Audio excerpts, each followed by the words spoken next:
Crime report India में आपका स्वागत है। दिल्ली से सटे नोएडा के गार्डन गैलेरिया मॉल में लॉस्ट लेमन्स बार में हुए झगड़े में 30 साल के ब्रजेश राय की मौत हो गई। जिस वक्त ये झगड़ा हुआ उस वक्त ई रिक्शा बनाने वाली कंपनी JLN की पार्टी चल रही थी।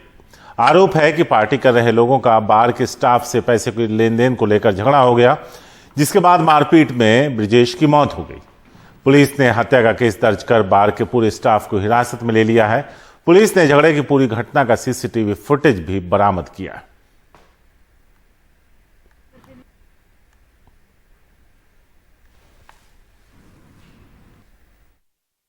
इस वक्त मैं हूं नोएडा के गार्डन गैलेरिया मॉल में।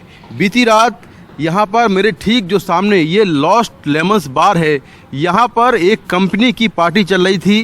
रात करीब 11 बजे पार्टी में आए लोगों और यहां के स्टाफ के बीच पैसों के लेन देन को लेकर झगड़ा हो गया और उसके बाद मारपीट शुरू हो गई। इसी बीच स्टाफ के लोगों ने पार्टी में आए एक शख्स की इतनी पिटाई की कि वो काफ़ी गंभीर रूप से घायल हो गया। उसको अस्पताल ले जाया गया और बाद में उसको मृत घोषित कर दिया। पुलिस के मुताबिक मृतक का नाम ब्रजेश रॉय है, जो कि नोएडा की JLN कंपनी में काम करता था। JLN कंपनी जो है ई रिक्शा बनाती है और उनकी कंपनी की पार्टी यहां पर चल रही थी। रात 11 बजे ब्रजेश रॉय का और कुछ लोगों का यहां के स्टाफ से पैसे के लेन देन को लेकर झगड़ा हुआ, जिसके बाद आरोप है कि यहां के बाउंसरों ने ब्रजेश रॉय की इतनी पिटाई की कि उसकी बाद में मौत हो गई। तो नोएडा पुलिस ने इस मामले में हत्या का केस दर्ज कर लिया है और यहां के पूरे स्टाफ को, जो पूरा स्टाफ है यहां का, उसको कस्टडी में ले लिया है। CCTV फुटेज पुलिस ने बरामद किया है जिसमें मारपीट होते हुए दिख रही है।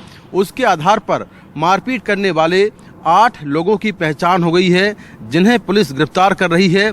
लेकिन ये एक बड़ी बात है कि इस बार के अंदर स्टाफ ने ही अपने जो मेहमान थे उनके साथ में मारपीट की और इस मारपीट में ब्रजेश रॉय नाम के शख्स की मौत हो गई। तो सबूत के तौर पर पुलिस को यहाँ से CCTV फुटेज बरामद हुआ है और जो पार्टी में और दूसरे लोग थे उनसे भी पुलिस ने पूछताछ की है और पूरा घटनाक्रम क्या है वो समझा है। उसके बाद इस बार के 14 लोगों को पुलिस ने कस्टडी में लिया, जिनसे पूछताछ जारी है, जिसमें 8 ऐसे लोग हैं जिनकी पहचान हो गई है, जो कि मारपीट में शामिल थे। उन्हें गिरफ्तार करने की कार्रवाई की जा रही है और इस मामले में हत्या का केस दर्ज कर लिया गया है। नोएडा से कैमरामैन सचिन गुप्ता के साथ मैं मुकेश सिंह, NDTV इंडिया। राजस्थान के दौसा में एक महिला के रेप और हत्या के मामले में एक शख्स को गिरफ्तार किया गया। महिला बस से उतरकर अपने माता पिता के पास जा रही थी, जब कुछ लोगों ने लिफ्ट देने के बहाने उसे कार में बैठा लिया। उसके बाद वो लोग उसे सुनसान जगह पर ले गए और रेप के बाद उसकी हत्या कर दी। CCTV फुटेज के आधार पर पुलिस ने कार की पहचान की है और एक व्यक्ति को गिरफ्तार किया। पुलिस को आशंका है कि इस मामले में कुछ और लोग भी शामिल हो सकते हैं, उनकी तलाश जारी है। सही से घर से चली थी, यहाँ सोनर तक आई है आराम से। सोनर से घर के बीच में गाय कर दी, उसको किडने पर लिया। जिन्होंने किया है ये वो पकड़ा गए तो बंदे मारा है। हाँ, बहुत बुरी हालत करी, देखो अपन। हमारी बच्ची के साथ में वह घटना हुई है, बहुत अन्यायी घटना है। हमारे गाँव को मिलने आ रही थी, रास्ते में कुछ बदमाशों ने पकड़ के हमारी बच्ची का गैंगरेप किया, कहीं दूर ले जाके जलाया है, कुएं में डाली है। तो मैं प्रशासन से यही प्रार्थना करना चाहता हूं कि हमारी बच्ची को न्याय और अगले जो मारने वाले हैं कितने भी हो उनको फांसी की सज़ा होनी चाहिए और हमारी बच्ची के 2 छोटे छोटे बच्चे हैं उनका लालन पोषण के लिए कुछ मेहरबानी होनी चाहिए गवर्नमेंट की। ये महिला जयपुर से अपने पियर आ रही थी। पियर के पास ही 8-7 किलोमीटर दूर उतरी थी। वहाँ से इसको घर जाने के लिए कोई साधन नहीं था, तो जाते हुए साधन को हाथ दे के बैठ गई उसमें। वो लोग उसको ले गए, उसके साथ में गलत काम किया और गलत काम करके उसको मार के कुएं में डाल दी। पुलिस ने त्वरित कार्रवाई करते हुए गांव वालों के सहयोग से साक्ष्य जुटाए। साक्ष्य जुटा के मैन मुलजिम तक पहुँचे और मैन मुलजिम ने आगे बढ़ के और जब पूछताछ की तो उसने डेड बॉडी कुएं में पड़ी होना जानकारी में बताया। तफ्तीश आगे करते हुए उसको डेड बॉडी को रिकवर किया। पोस्टमार्टम की कार्रवाई चल रही है। बहुत ही दुखद घटना है और बहुत ही हीनियस क्राइम है ये कि एक 35 साल की जो महिला है अपने इन लॉज के घर से अपने ससुराल पक्ष से अपने पीहर जा रही थी। वो बस से उतरती है और घर के सिर्फ 6 किलोमीटर दूर कोई लोग उसे गाड़ी में बिठाने का बहाना कि हम आपको घर तक छोड़ देंगे, वो बहाना बना के उसे उठा लेते हैं और फिर उसको वहाँ पर उसके साथ एक तरह से गैंगरेप होता है, मर्डर भी कर दिया गया है और एक सूखे वेल में उसको फेंक दिया गया था उसकी शव को। उसके बाद में जब उसके पेरेंट्स ने मिसिंग पर्सन्स रिपोर्ट फाइल करी, तब जब पुलिस ने पूरी मामलात को किया है, ढूंढा है, तब उस महिला का शव मिला है वहाँ पर एक वेल के अंदर से, मतलब एक कुएं के अंदर से मिला है।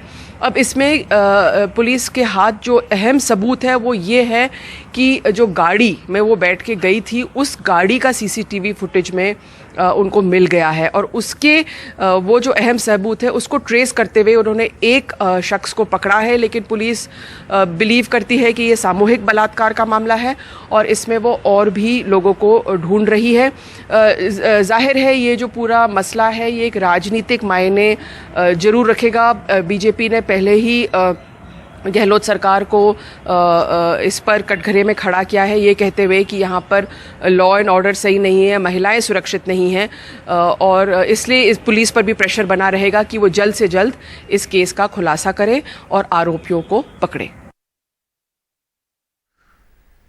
बिहार के मसौढ़ी में दोहरे हत्याकांड से पूरा इलाका दहल उठा।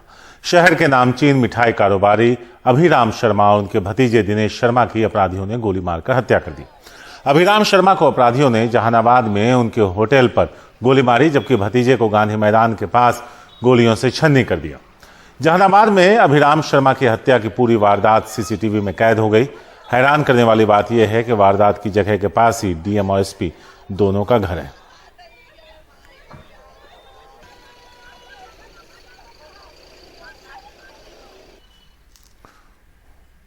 वक्त एक छोटे से ब्रेक का है। ब्रेक के बाद आएंगे तो बताएंगे जेल से बाहर निकले पेपर लीक मामले में गिरफ्तार पत्रकार।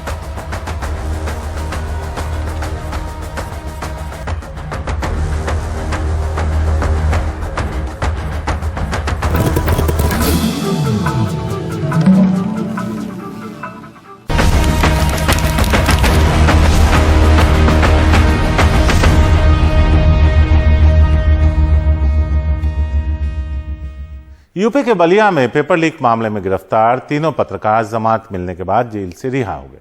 तीनों पत्रकारों को 31 मार्च को गिरफ्तार किया गया था। पुलिस इनके खिलाफ कोई सबूत पेश नहीं कर पाई, जिसके बाद तीनों को कल ही जमानत मिल गई थी। पत्रकारों की गिरफ्तारी के विरोध में पत्रकार संगठन लगातार प्रदर्शन भी कर रहे थे।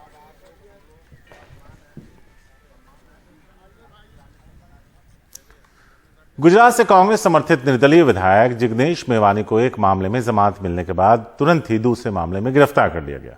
मेवानी को पीएम मोदी के खिलाफ ट्वीट करने के मामले में जमानत मिली थी, लेकिन उसके बाद ही पुलिस पर हमला करने के एक मामले में गिरफ्तार कर लिया गया। कथित हमला 21 अप्रैल को हुआ था, जब गिरफ्तारी के बाद मेवानी को गुवाहाटी से कोकराझार लाया जा रहा था। एक महिला पुलिस अधिकारी ने यह मामला दर्ज कराया है। जिग्नेश मेवानी को असम पुलिस ने बुधवार को गुजरात से गिरफ्तार किया था।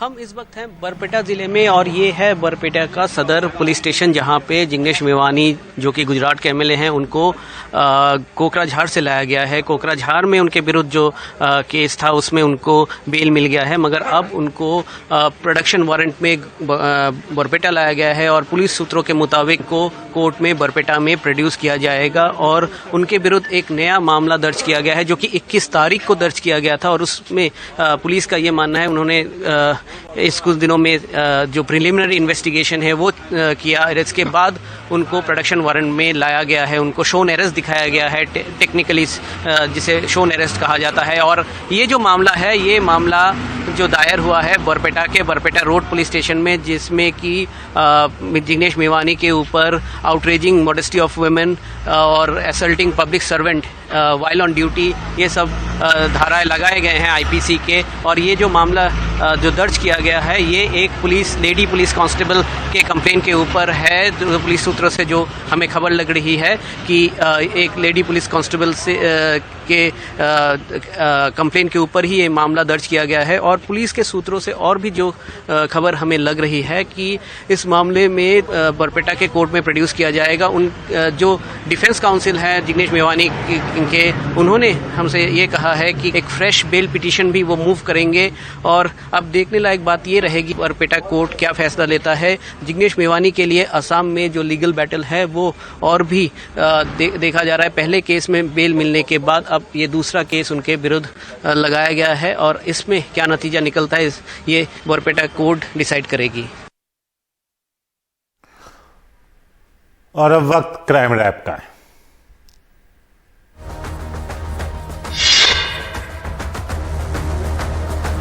सेंट्रल दिल्ली की आईपी स्टेट थाना पुलिस ने महिला तस्करी गैंग का पर्दाफाश करते हुए 2 महिलाओं समेत 6 आरोपियों को गिरफ्तार किया। बात तब सामने आई जब एक परिवार ने अपने 14 साल की बच्ची के गुमशुदा होने की रिपोर्ट की, जिसके बाद पुलिस ने तहकीकात की तो उन्होंने एक किन्नर और उसकी बहन को पकड़ा।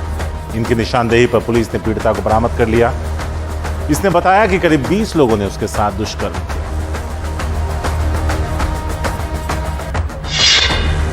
मुंबई के बोरीवली में जीआरपी ने लोकल ट्रेन में पिस्टल दिखाकर लूटपाट के मामले में एक किन्नर को गिरफ्तार किया।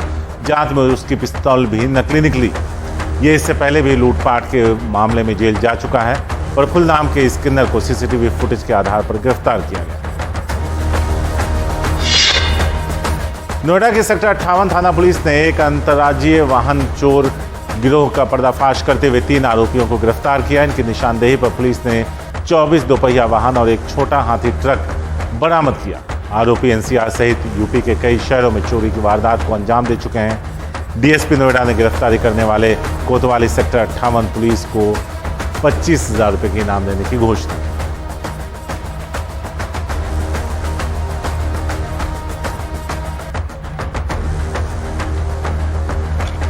फिलहाल क्राइम शो में इतना ही। मुझे दीजिए इजाजत। नमस्कार।